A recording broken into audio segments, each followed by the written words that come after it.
All right, we're now live, folks. So I have a few things I need to go over, Mandy, and then I'll turn it over to you guys, and then I will monitor any question and answers or questions. All right, we got a couple people joining us. They're coming in now.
Okay, well, might as well start the presentation. I'm sure people will be joining in as we go. Good afternoon, everyone. My name is Andrew Henderson. I'm on the conference committee. I'm joined today by Mandy Fauble and Amy Shanahan from UPMC, and they're going to be presenting a warm welcome, safer and more engaging care transitions. So once again, welcome to Conference 2 2020. And the theme of this year is Vision 2020, and I wish we had a better vision when we started this of what we would be doing right now. Just a few things to get started. Make sure that you guys are all muted right now. If you have any questions for the panel, you can put them in the question and answer box, and I will be interjecting those questions as we go through. Chat may be monitored by Amy and Mandy. They seem to have this under control, so I will leave that up to them. Reminder for everyone to complete your evaluations. They're really important for feedback for the presenters, and also to complete the conference evaluation. That's very important, not only for the conference committee and how we plan things going forward, but also for the presenters. We take that feedback, we use it to plan future meetings and future conferences. And also, by completing the conference evaluation, you will also be eligible for, I believe it is a 24-inch Dell monitor this year. All the overall, the apps, I'm sorry, the evaluations are on the app. You can go in through the actual title of this program, of this workshop, to get the evaluation for the specific workshop. If you need specific CEs, that's also listed in detail under the workshop. We encourage everyone to do that. Please utilize the app. There's a lot of good things in there. There is, under Compete, there are different games that you can play to gain points that can be utilized to win prizes as well. So without any further delay, Amy Shanahan, Mandy Fauble, completing a warm welcome, safer and more engaging care transitions. Thank you very much. Thanks, Andrew. Amy, apparently we have this all under control, which will be the first thing in 2020 that I have had under control, I think. So, Well, we pretended very well yesterday, so I think we could do the same. And we want to do a warm welcome to our, looks like 12 attendees so far. Welcome, everyone.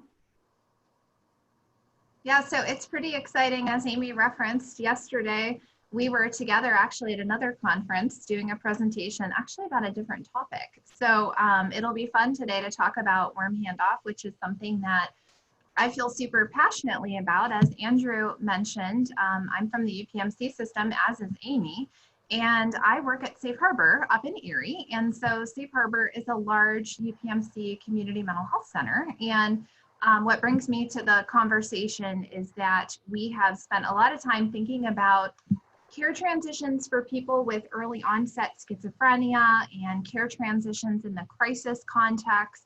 And we have some specific programming around helping people who have experienced overdose. So I'm very jazzed about this because, of course, I have a lot of familiarity with populations that are very vulnerable to falling between the cracks.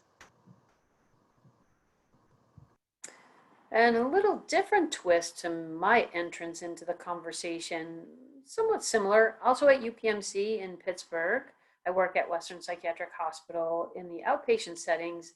And many, many years ago, before in substance use disorder treatment, before case management and peer specialists became the norm in our work, we would actually send some folks up to the hospital psychiatric floor to talk to patients about what to expect, to expect in their appointment when they came to outpatient. We noticed that they showed up at a higher rate than when we didn't send a counselor up there.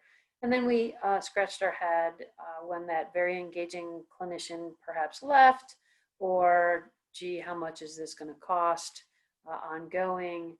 So we limped along with that project over the years, people not wanting to do it, people afraid to go up to the hospital, not thinking it was beneficial, some administrators. And it's just very interesting how everything evolved and morphed over the years with the centers of excellence in the state of Pennsylvania, as well as with case managers that are also helping the people connect the dots and access care. So I welcome you, and we want to both invite you to unmute when you want to share something or ask a question. You could do it that way. We also have a chat feature that we'll be asking you to participate in. And we're going to show the slides. And I wanted to point your attention to the chat where I shared a website that I am playing our slides through www.menti.com, MENTI.com. I just said this, Mandy, yesterday, that I got to stop using the word I, because we did a lot of things together. I'm just managing putting the slides up. So the code will show up when it's time, but I wanted to show you the code now so you have it. So putting www.menti.com in your web browser or on your smartphone web browser, you'll be able to see the slides as we go through them as well. So it's up to you if you wanted to try that on. Well, I'm going to do it right now because it is really fun and keeps you engaged when you're actually following along in the browser, and then we can get more conversation from people too. Great.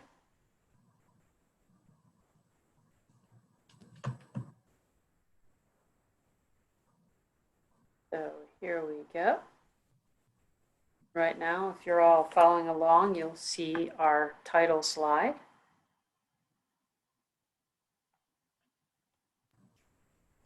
With such a small number here too, Amy, I'd love to get a sense of what interested other people to come to this particular workshop too. And I think we could probably just make use of the chat for this. So if anyone would share, maybe if you're thinking about starting a program, if you're already working in one, if you just find that this is a really important area of practice, but what brought you here, if you would help us and put some things in the chat.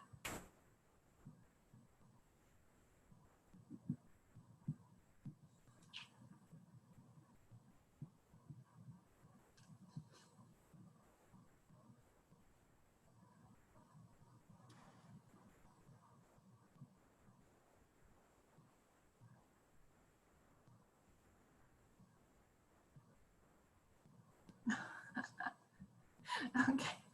Hi, Sarah. Okay.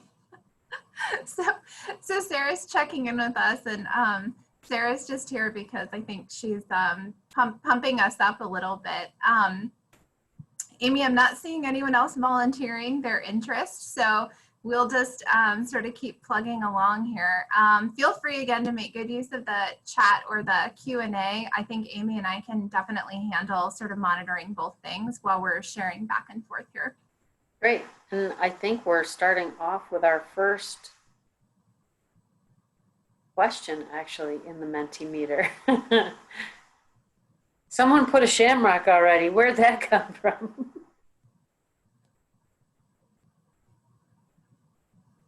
Oh. So that's interesting. This is interesting.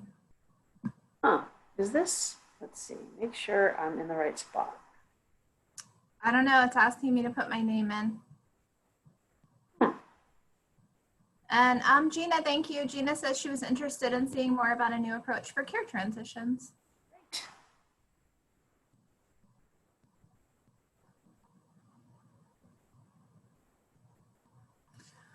And Heather shared that her organization's opening 2 new programs for children. Wow, what a time to be planning, especially residential treatment. And Heather, I'd love actually to hear more about that. And it sounds like this makes a lot of sense just to be thinking about, of course, transitioning people from higher to lower levels of care.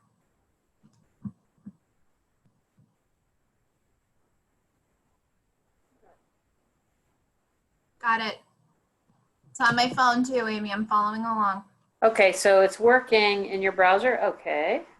And did that first question come up? My first question was, what's my name? Okay.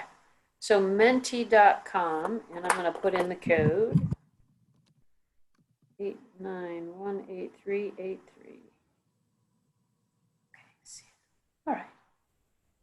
So what we were curious too in a yes or no question, oh, it does ask you to enter your name.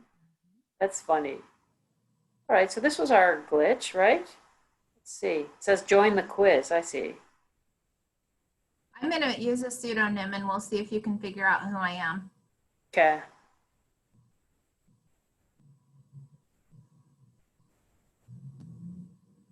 Not the snowman. Okay, there we go. For some reason, it created a competitive quiz. So 10 seconds to, are there programs and services in your organization that use a structured warm handoff? So it's yes, no, or unsure.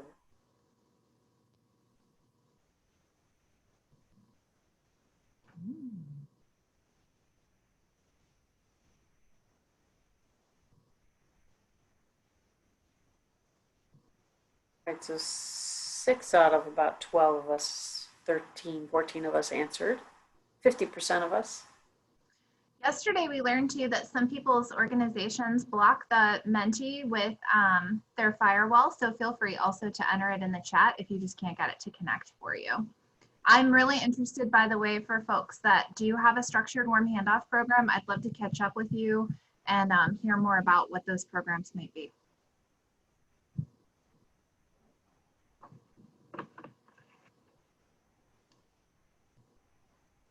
Right, so if you are following along on your smartphone or on your web browser, this should transition through there or through the RCPA site that you linked into. So we're gonna go over quickly well, not quickly, for the next next hour and a half, the benefits. We're gonna talk a lot about teams and deployments of warm handoff, and looking forward to at least 4 of us that are doing this formally, and others who have a curiosity or maybe do it informally and explore some of the next steps and what might be the things that we could do to uncover some barriers or overcome some of the barriers. And hopefully we can share some ideas to help you with that as well. So really curious, if you would in the chat, and this is not a Mentimeter, so if you would in the chat or unmute, what do you think of when you consider a warm handoff? What does it mean to you?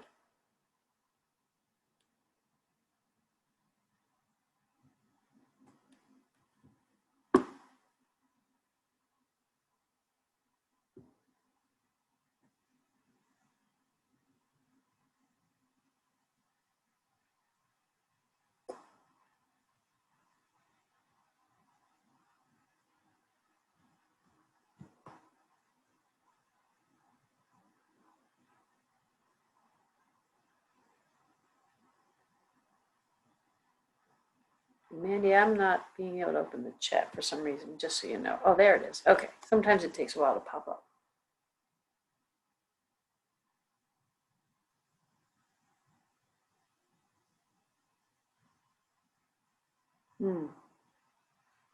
So Brianna shares, assisting an individual transitioning from one step to the next. And I like the additional adjectives of good and strong support. Denise also adds a type of transition to the next level of care. You know what I love about that comment too is it's inviting and not intimidating. And I love that, Denise, thank you for capturing that a care transition can be really frightening for people.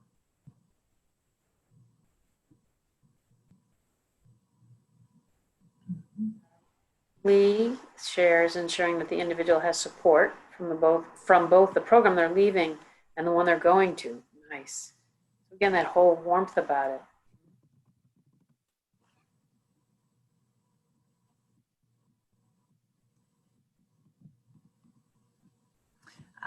Okay. So there's a lot of really just quality stuff in here, right? It's getting to know the client you're taking, doing visits and meeting to get to know the individual first. So it's, it sounds like Gina's suggesting it ideally as this sort of graduated process where people get to know each other and it feels more inviting. Heather adds making sure that there's not a disruption, right? I think a lot of times that's part of what we're trying to ensure with a warm handoff is thinking about nothing's lost. And then that seems to be the underlying theme of a lot of these is that nothing's lost and in fact something's maybe gained. The whole notion of collaboration, not just with the individual, but between floors, programs, cultures of people, different types of services. How about the next question? How is it similar or different than what we used to do? Making referrals, if you will.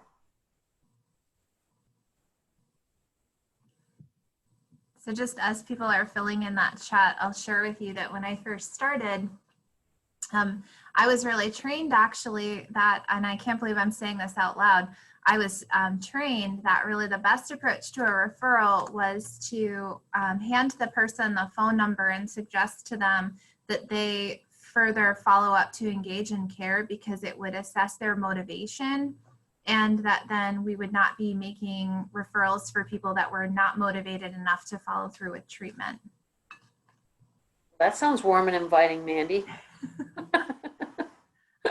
I mean, I don't want to date myself, but this was also a time when we were still training people that individuals with schizophrenia wouldn't benefit from therapy. So, you know, there's a whole group of us maybe that got a very similar message about what a referral should look like.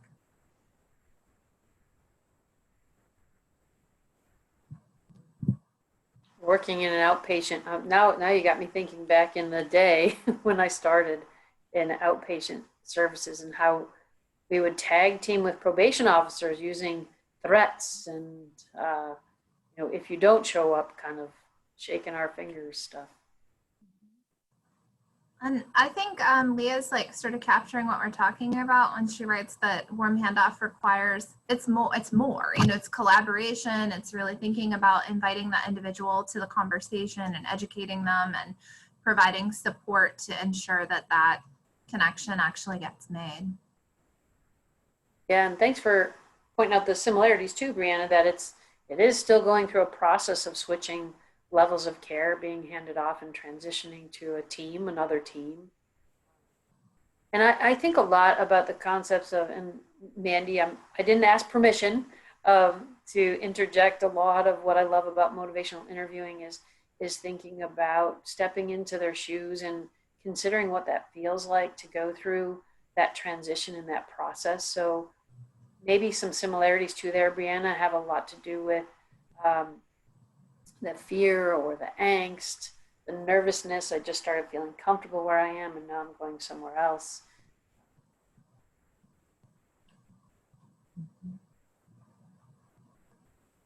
As Connie mentions, literal, maybe figuratively holding a person's hand, unless with permission. They wanted you to literally hold their hand, sure. And I think for me, all the things that have been shared really capture how I would define warm handoff. You know, sometimes when I'm talking with people about this, I describe it as like the grout that holds the child together. You know, it's like everything is held together by this process, and that care transitions can be so fragile.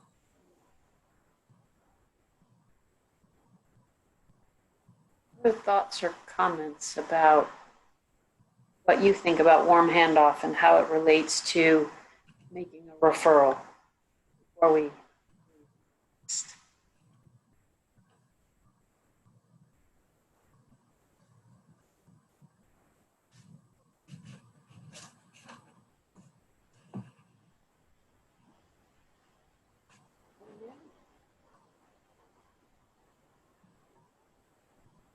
So here, I think it's important just to take some time to reflect on the consequences here of why. You know, when people describe this as such an important process that people might have a lot of anxiety about, or that care might be disrupted, I do think it's so helpful to reflect on what we know is at stake here. So when we think about individuals with first episode psychosis, we do really know that the longer the person has a duration of untreated psychotic symptoms, the less likely they are to rebound in the face of even evidence-based care.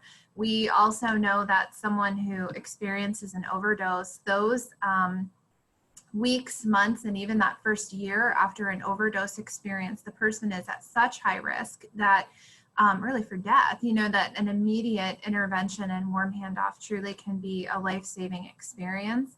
I was just reading today too about a population I know is so near and dear to the hearts of everyone gathered here today, and that is the population of people with serious mental illness. And so what I was reading about is the fact that you know, the population is not particularly more likely to be diagnosed with COVID-19, but they are more likely to have more serious and significant outcomes related to complications. And so in the article that I was reading, there was some discussion about the medications that our population is often treated with, how that might complicate things, or metabolic syndromes, and that then also, you know, people with depression are sometimes 3 times less likely to be able to be in a place where they can really follow through with recommendations. So when we think about all of those risks, and we think about how vulnerable people are, but also the fact that their symptoms might really stand in the way of appropriate and helpful planning, to me, it's just so important to be thinking more about how do we use this with intention. And aside from our practice wisdom and what we know about the risks, we're also really starting to see this in policy, right? So we know that, like with the CBHC model, with the FQHC model, so much emphasis is placed on referral agreements, circling back with those entities, and we've even started to see billable services to do care coordination outside of traditional case management. I think overall, globally, there's really been such a recognition of the need for this. But to me, this is like such a good checkpoint that we all really acknowledge the riskiness here, and what truly this right care at the right time, how that can completely change someone's trajectory for like life and death stuff.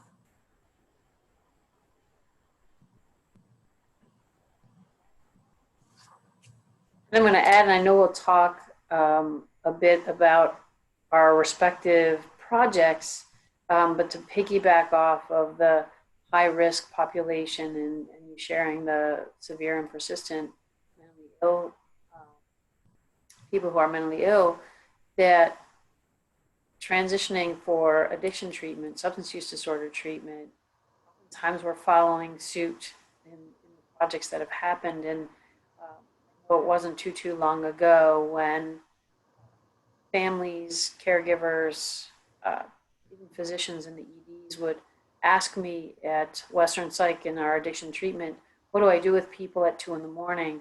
after they have overdosed and we stabilize them? What do we do with them? There's nowhere for them to go.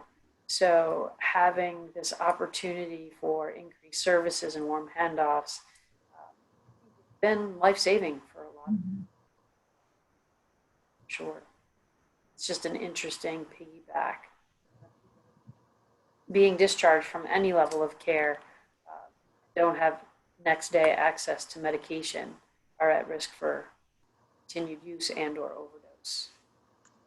Here, I think we could just keep going, right? Because, you know, you care so much about this population of people, and you're also triggering me to think, and I think we often do not think about the, you know, incarceration and coming back into the community as a warm handoff. But of course, those of us doing substance use disorder work, we know that one of the highest risk times for people is when they're discharged from or released from incarceration, and the overdose rates are so high that we can think about this in so many different settings.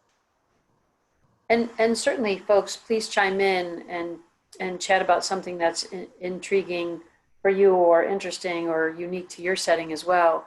I think you mentioned something earlier in this slide, Mandy, about policies as well. And in the last few years at our methadone clinic, you know, a lot of folks who are providing the care don't think about the policies or the procedures or the regulations that drive why we do what we do sometimes. And it's an opportunity for us in this time of, I'd like to say, growth and transition. I say that skeptically.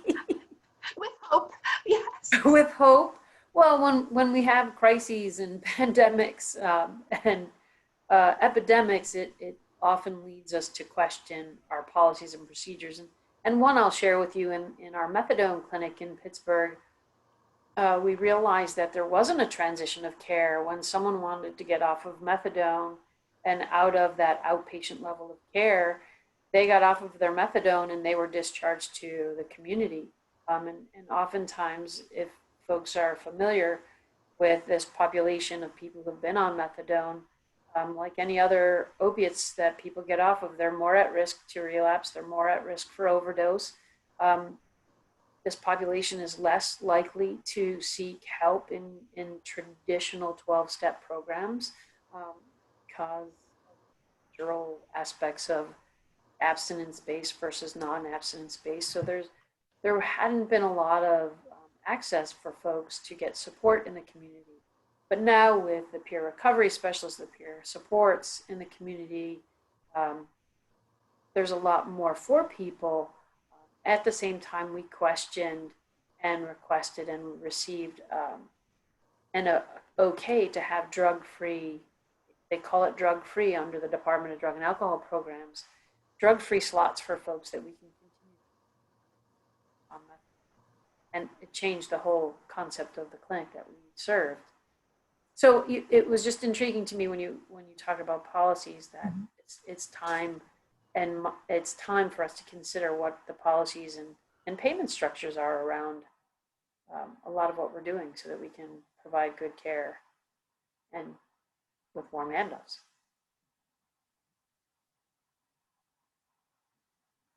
Other thoughts, reactions to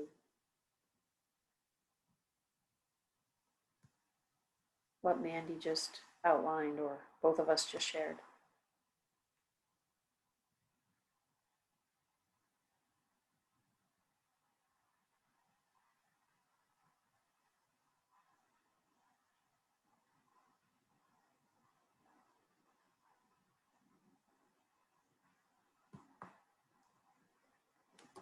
So now this is one of my favorite slides for today. Mandy and I went back and forth between what slide, what graphic we would use. And I'm curious, do folks, what's your reaction to this graphic? What do you think this graphic, what does this graphic tell you?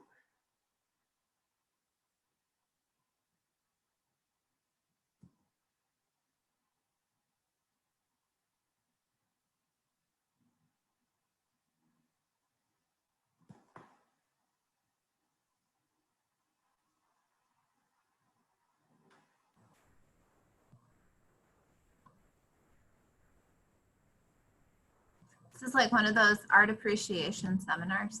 Yes, this is a mix. I lost my chat.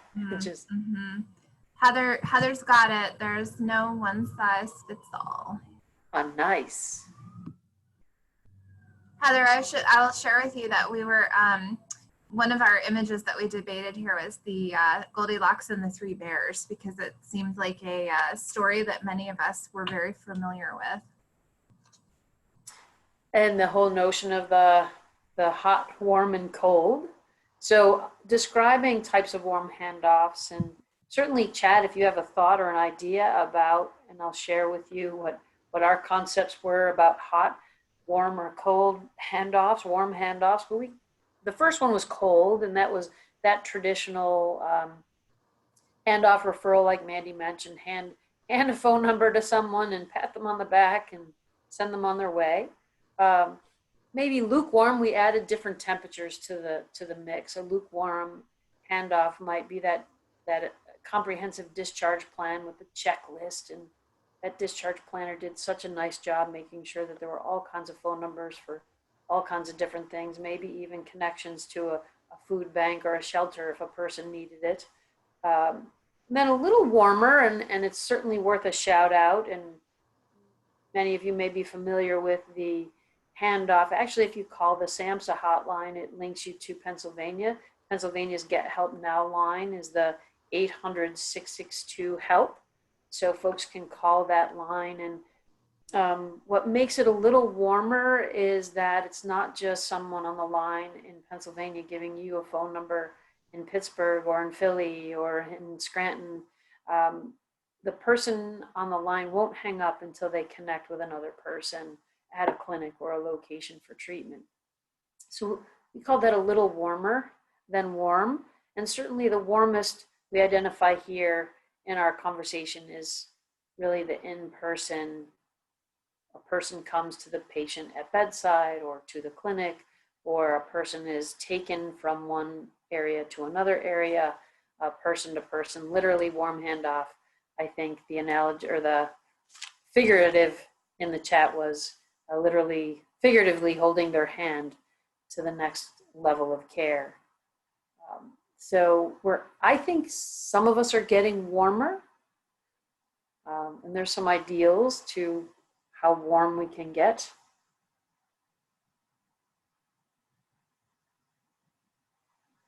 Anything you'd like to add to that one, Mandy? I think so. Did you see me going for my mouse? Yeah, I think I would just point out that I do also think that there's such a thing as like too hot, you know, that for some people, sometimes we're maybe not inviting them into the conversation about what they would like to do. And so services are set up for a person who has not really been well engaged in the conversation about what they're interested in or how they could benefit. I mean, we've probably, many of us had an experience of talking with someone who says, well, I don't know, my doctor just said I should come, you know, and then it's like, well, you can work with that. Or folks that maybe they don't follow through, not because they can't, but because they're just not in a place that plan makes sense to them, right? So it's like a little too forced.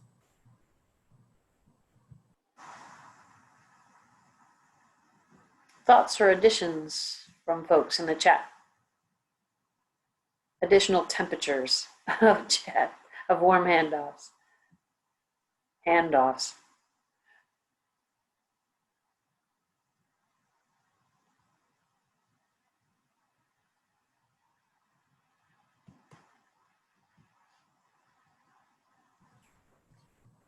So I'm curious, I would add, Amy keeps mentioning to make good use of the chat. I would invite people to talk about other benefits that they have seen or experienced or sort of anticipate as the result of utilizing warm handoff.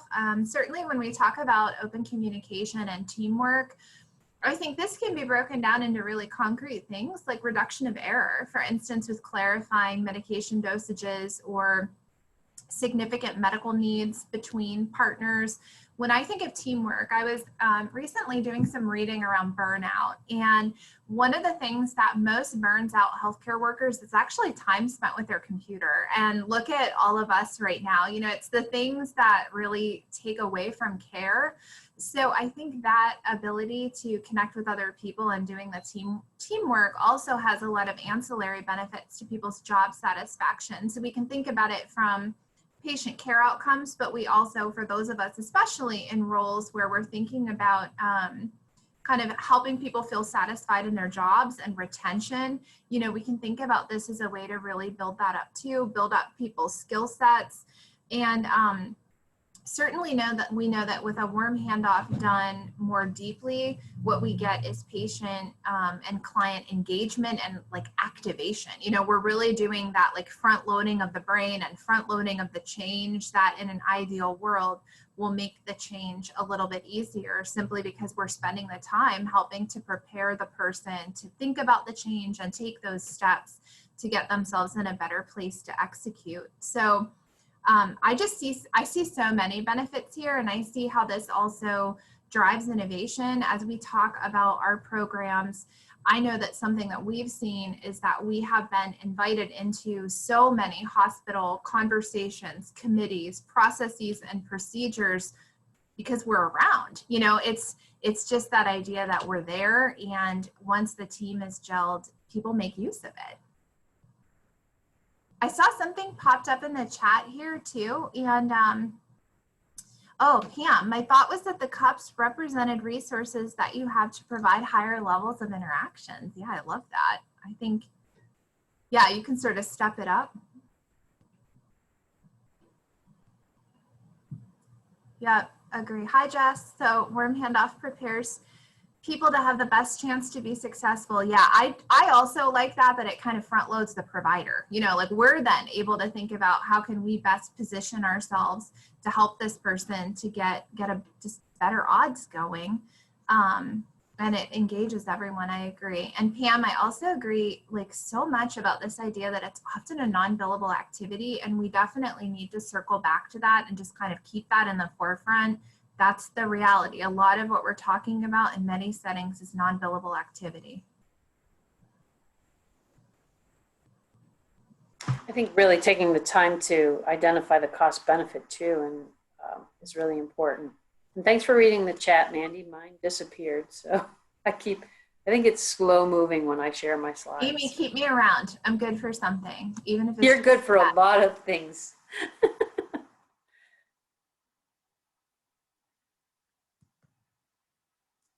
So, wow, what does it actually look like? And, you know, part of me wants to sit back and say, what does it look like to you? Really into the details. Yesterday when Mandy and I were talking about leadership and how it relates to trauma, we use language, person-centered, I think of that, or even the concept of warm handoff. What does it look like? What does it feel like? What do you see when it's happening? And I think you alluded to it, Mandy, in the previous slide that, well, I can hand you the referral and I could sound really warm and, you know, but I'm really rushing you out the door because I got a lot of things to do. And I mentioned in our history when we had a therapist go up, an outpatient therapist go up to the hospital to do a warm, engaging session with someone. When we transitioned from one person to another, one clinician to another, that other clinician wasn't so engaging. They thought it was something that they had to do, so they really didn't really engage in it too much. But I think about stories of how it's looking now, and when the whole team has that same warmth, as you all mentioned at the onset, that engagement, that interest in handing someone to someone else with kindness and empathy and leaning in. I think about all the different varieties of staff and situations that have happened, from hospital staff calling an outpatient clinic, and the specific nurse or doctor that knows that somebody's going to answer the phone and help them. We have situations with the centers of excellence where the physician will literally walk the person that they're serving across the hall to the peer specialist, or the peer specialist will take someone up from the center of excellence up the stairs to the behavioral health provider, and then a case manager that will be a part of that team. And there's no lines delineated. I think the people that are being served by that team approach don't even really care who's who. They just know that there's a team of people that are willing to be there to remove the barriers, accept them for who they are, where they are. And that's another term that we use, accept people where they are. And sometimes that's hard when you see that someone is struggling so much. And one of those situations that I think about is a person who had low lethality. He was homeless and he was struggling with relapse, and he was seeing a psychiatrist that he had a hard time getting to. And there were a lot of things that were in this person's way, really nerve-wracking to send the person home, at the same time knowing that we are doing the best that we could to remove as many barriers as we could. And so I look at the whole warm handoff throughout the flow of the system, so important. And that first bullet point is really important for all of the providers in that system. We're going to show a video of an actual warm handoff scenario. It's about 6 minutes. I wanted to pause there to see if, Mandy, you had something to add, or if there were any comments or additions in the chat. I'm okay, Amy. I have so much to say that I got to start telling myself to hold some of it. So. Well, feel free to write stuff in the chat too, Mandy. All right, let's see if this video shows through here, and if not, I'll stop sharing my screen and show it a different way. Might have to do that. Well, while you're doing that, Amy, what I was thinking about was actually the fact that a warm handoff is definitely not done by a fax. The number of referrals that I get by fax is, that's just a sort of process probably many of us have. And I was also thinking about a supervisor that I used to have who I love working with, who when she was done talking with you, she would often let you know, because she would get up and just walk away. And so I was thinking about the time I've spent in hospital environments, or environments where, when you said, what does it look like? What are people saying? How are they acting? I sort of started thinking, oh, well, part of it is they're standing still, or they're maybe making eye contact with you. It seems that there's a level of investment. Well, and we ask that a lot when we talk about motivational interviewing and what are people experiencing, because what does it look like? What does it feel like? We talked about it a little bit yesterday, that whole notion of open door policy, and my door's open, but my face does not look welcoming at all. So. Right. So what this challenges me to think about as well is, like, what am I doing when people are trying to warm hand off to me? Which is a whole other kind of different conversation, but it really makes me think about how dynamic this is.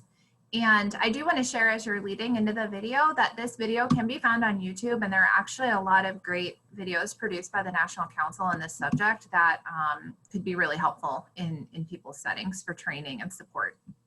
Great. All right. It's helpful for us to stay on mute, I think. Well, let me start over again and make sure I got the sound right. There's a button I have to hit before. There we go. Okay. Thanks for your patience.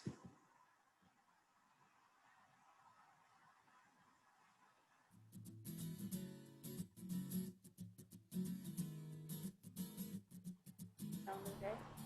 The National Council for Behavioral Health has produced this educational videos for the New York State DSRIP program to assist PPS network providers with implementing best practices for integrated care.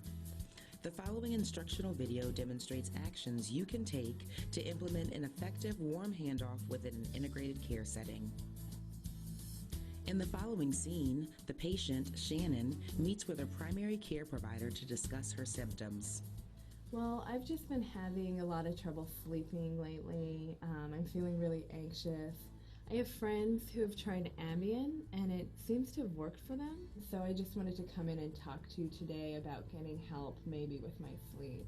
Okay, well, before we talk about medicine, I think we should talk about your general stress and see if there's something else that could be causing the problem. Has anything changed recently, maybe your diet or your work environment? Work is always pretty stressful. I can't really think of any big changes that happened recently. So our clinic is actually an integrated health clinic, and we believe in treating a patient holistically. And I work pretty closely with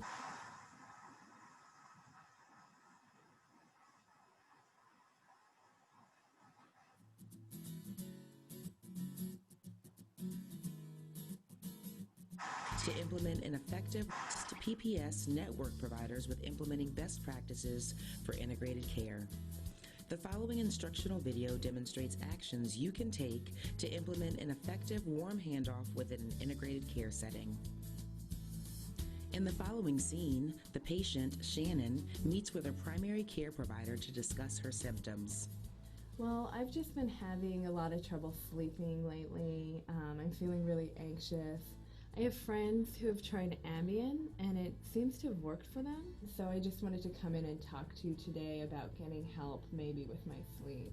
Okay, well, before we talk about medicine, I think we should talk about your general stress and see if there's something else that could be causing the problem. Has anything changed recently, maybe your diet or your work environment?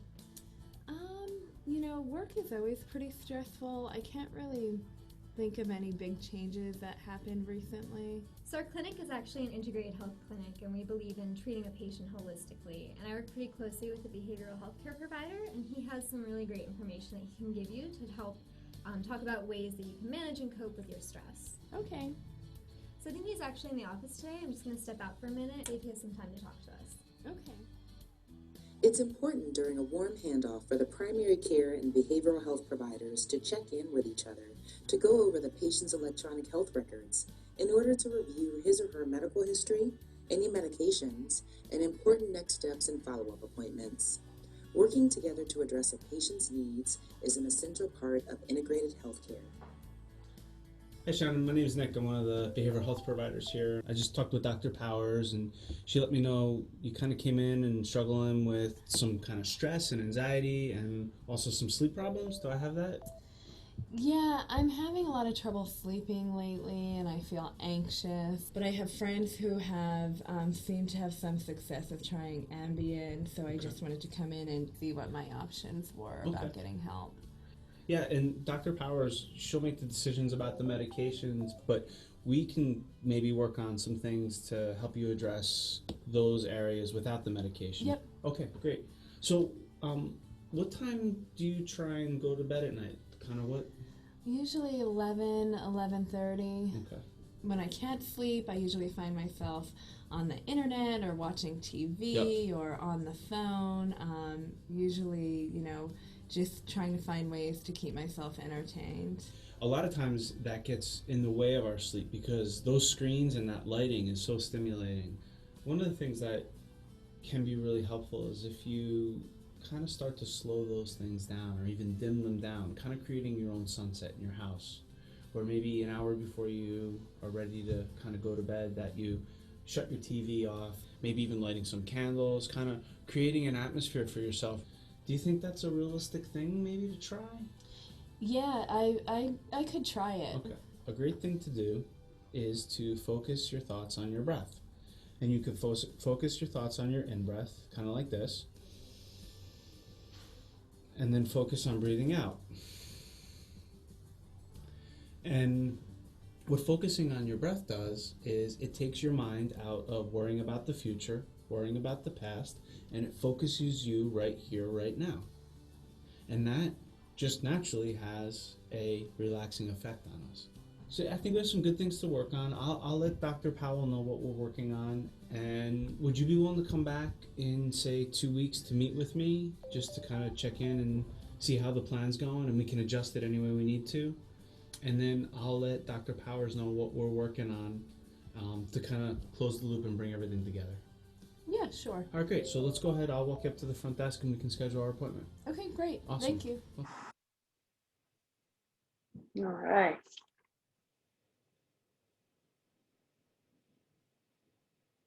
Really nice resource in the video. Wondering what folks' reactions are to that.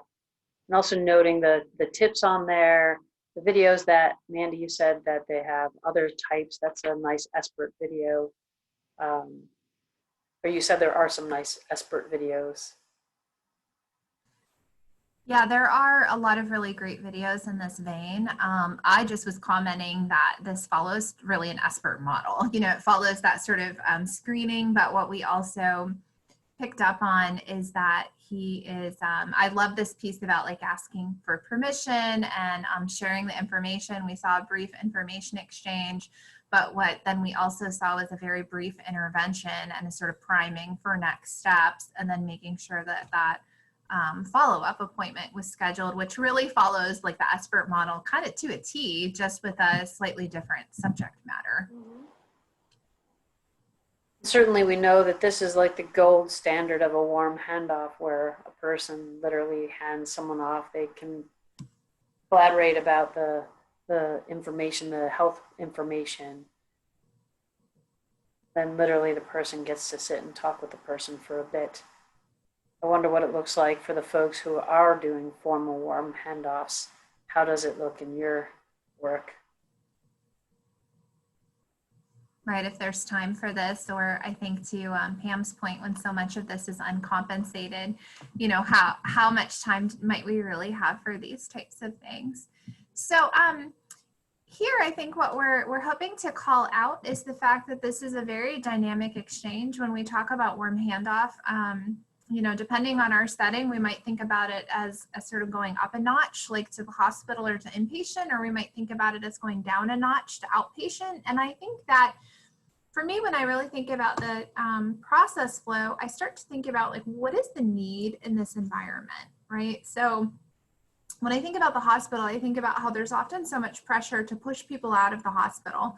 And I think about establishing a warm handoff program. And in the first conversation I had with the chief of emergency medicine about that, what he shared with me is that I was welcome to do anything that I wanted, but that I could not mess up his throughput times. That was sort of what he said, is like, well, you can do whatever you want, just don't get in my way, basically.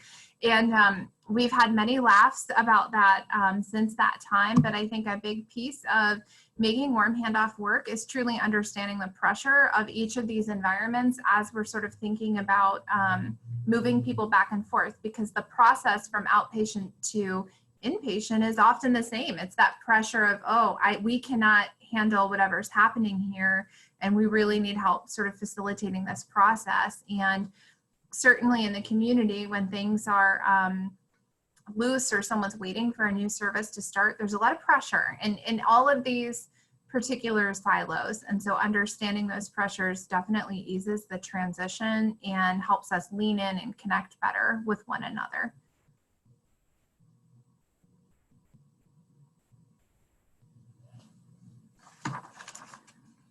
So I'm excited. We're going to find out what people are up to.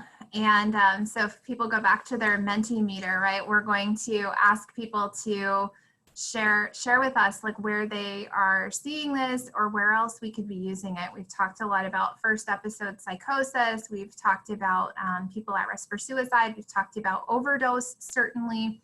But what are some other settings that we can think about?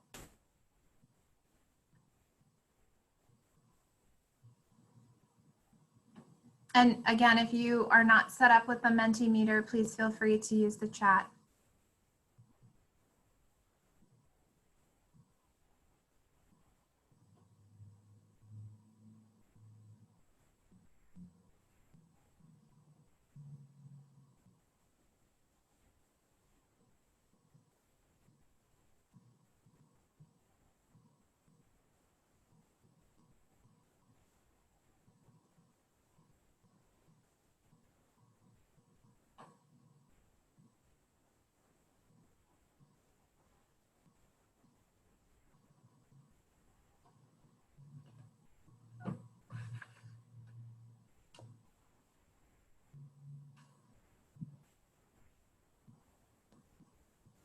So I just want to comment on some of these as they're popping up and kind of just generate some thoughts. Like when I see family treatment and education in treatment, I often start thinking about how sometimes family treatment can actually not involve the family. You know, it's interesting the number of children's services that actually don't engage the family with intention. That's another way of thinking about warm handoff, is the sort of transition to care back to guardians, sort of in and out of the treatment environment. Education, same, you know, breaking down those silos. I think a lot of the folks that I talk with that work in educational environments really experience that need for care transition. Pam is saying children's services after an initial diagnosis and help for families reaching for services. Absolutely. Those sort of crisis points for people that are, we might think of them as like brand new to these systems that are so complex for even those of us that work in them to negotiate. And I wanted to add too, something that may not be explicitly listed here is that space, that limbo time, and I'm going to share a COVID related story in a bit. But what about from one level of care to the next level of care, and the person is really not ready to go? There's other things that have to happen, and what can we do, and where can we hand people off there? And I'm often perplexed about that at times if we don't have a space to hold people. They're considering their ambivalence.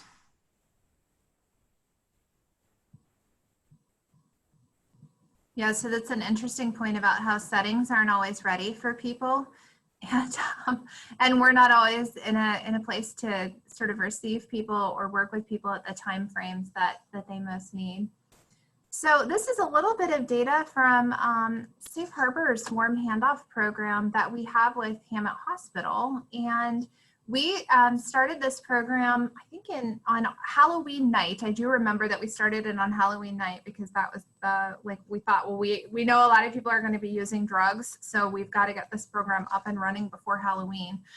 And you can see that from the early days of the program, the referrals have really gone up anywhere between like 4 times to 7 times the amount when we first started. And this has become because we're so welcomed in the hospital. But the numbers, what I would also share with you is that for a lot of people, there are referrals made for people that may really not be in a good place to receive a warm handoff. We actually get a lot of folks that are intubated. They may not survive the injuries related to their substance use concerns. And I love that. And I love that because then I know that we're not going to have people falling between the cracks. I'd rather have like sort of too many people getting referred than not enough people getting referred. And to me, what that also speaks to is kind of in this process of building a warm handoff, how helpful it is when we're sort of open to whatever ends up happening, you know, being willing to kind of take the things that aren't quite the right fit in the interest of moving the process forward.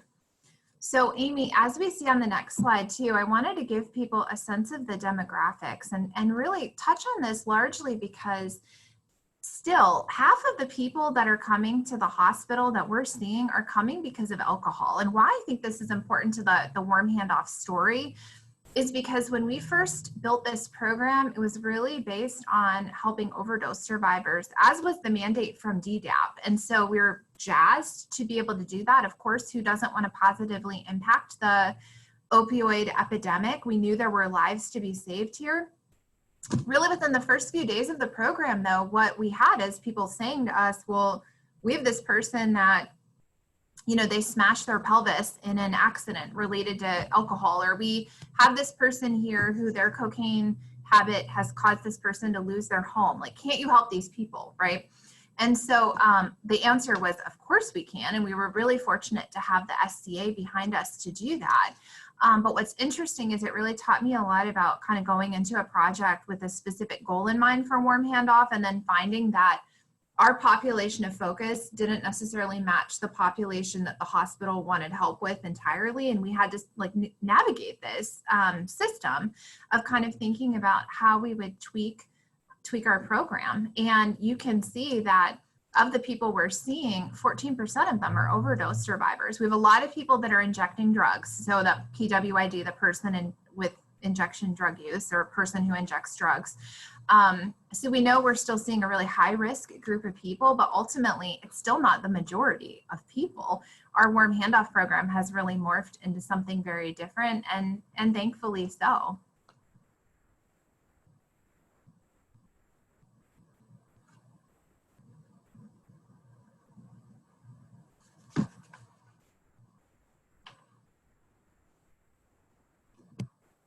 So this is a depiction of a more recent project started in 2019 with the hospitals, the EDs specifically at UPMC. And this just shows the difference between, and I won't get too complicated or too complex into the pathways that they describe, but the first two are the more important ones, where we have physicians in the EDs initiating people with buprenorphine, and the hospitals were getting an incentive for doing this.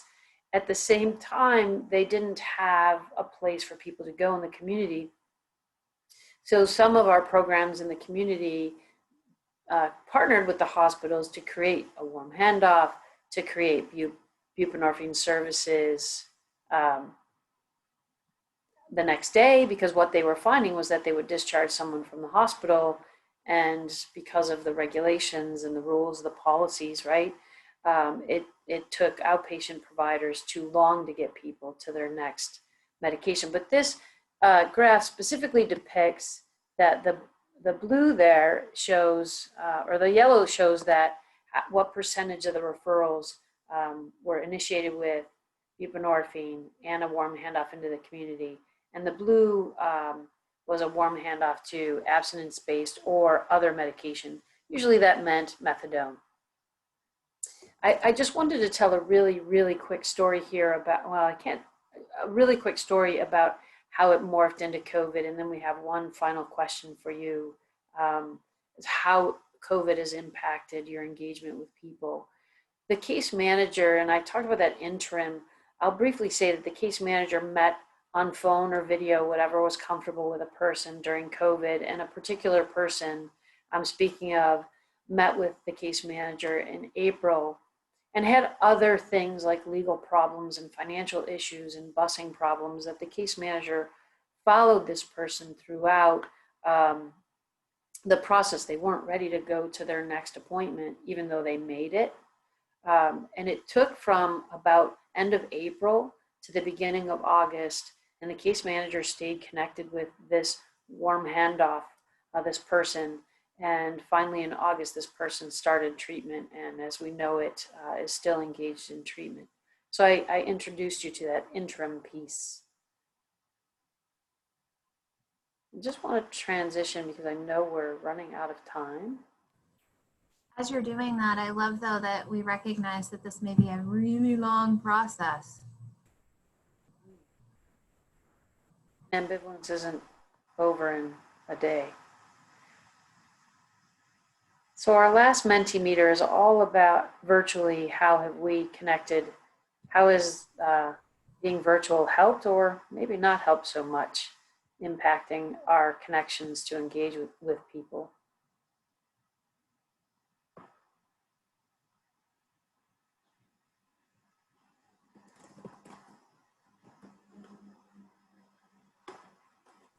Amy, this is a hard question.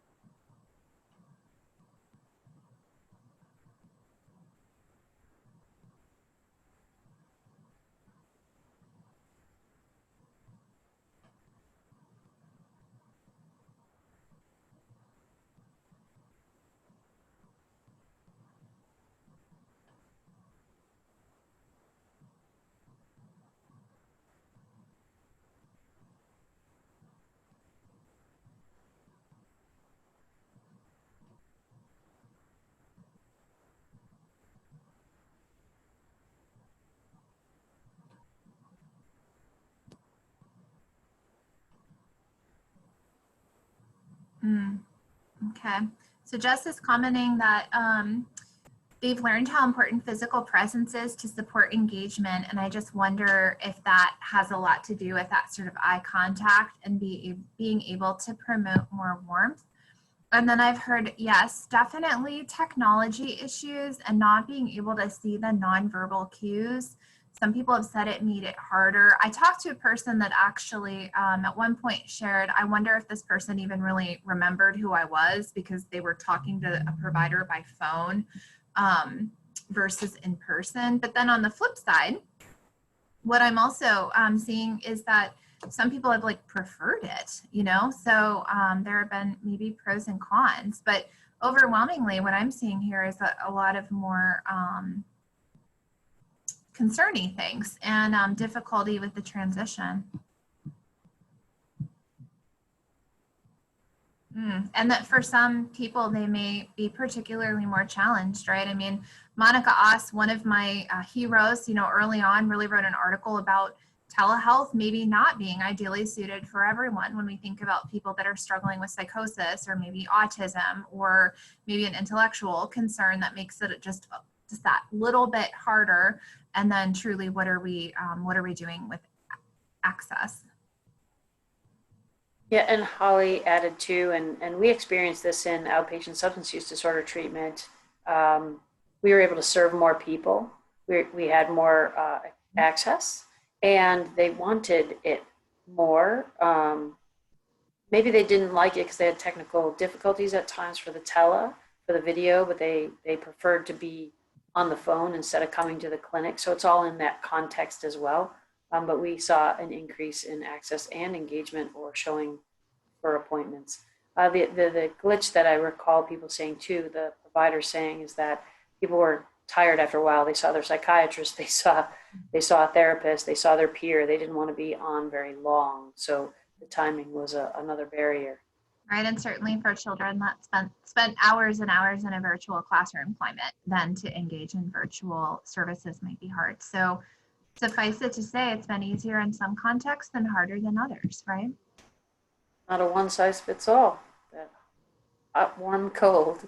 Mm-hmm. So we have one more Menti slide for you to rank order and consider the barriers, and hopefully a couple of things that were helpful in this exchange for you today.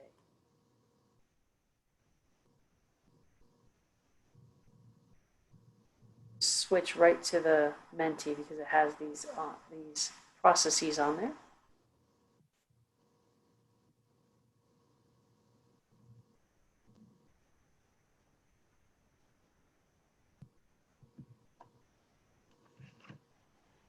Okay.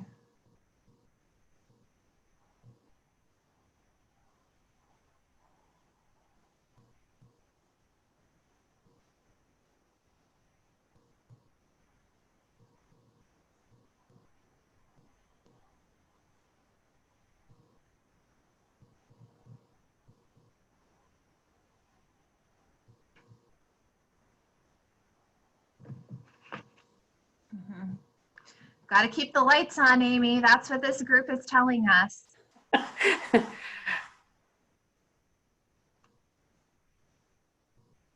I would agree. So I think these things are all, you know, legitimate barriers, but I think at the same time, we all really probably agree that this is a critical aspect of our work. So I think what this tells us when we start thinking about non-billable time and buy-in, I think we start looking at, as to your point, is there return on investment? You know, do we see reduction, for instance, in hospitalizations where we can get our payers to start supporting this? Or do we see better retention in our programs that then the no-show rates go down?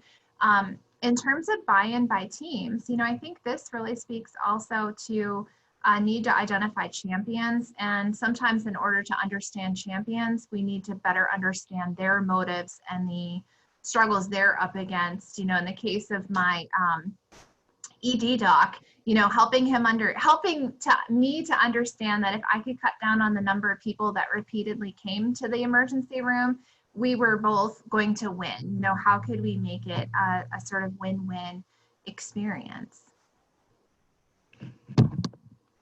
Yeah, and we were talking too, and with our ED doc about the competing data that we collect, and we start collecting data together just to defend the points. Yeah.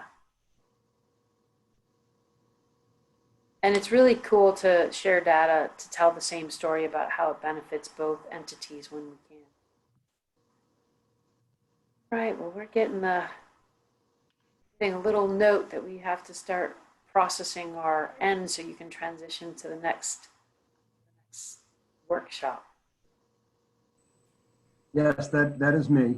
That's you, Andrew. A little bit different from a distance, not being in the same room. But I want to thank Amy and Mandy for being with us again today and sharing their expertise. And I want to remind everyone to enjoy the rest of the conference, to go to the Connections Hall, enjoy the game, check out our exhibitors and sponsors, and see what they're offering. And once again, thank you, everyone. Have a great rest of your conference. Thank you. Enjoy.